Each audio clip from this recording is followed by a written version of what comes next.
পাকিস্তানে সরাসরি আকাশ থেকে বন্যা হচ্ছে। জীবনে প্রথম দেখা এ ভয়াবহ দুর্যোগ।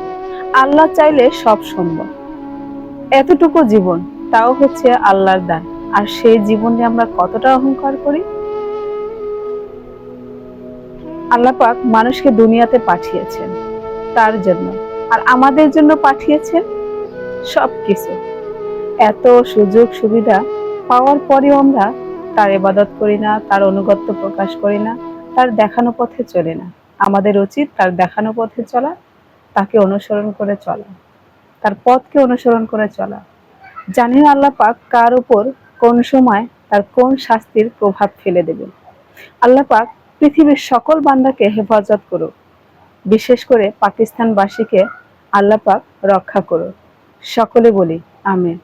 তাদের যেন এই দুর্যোগ থেকে আল্লাহ পাক রক্ষা করেন।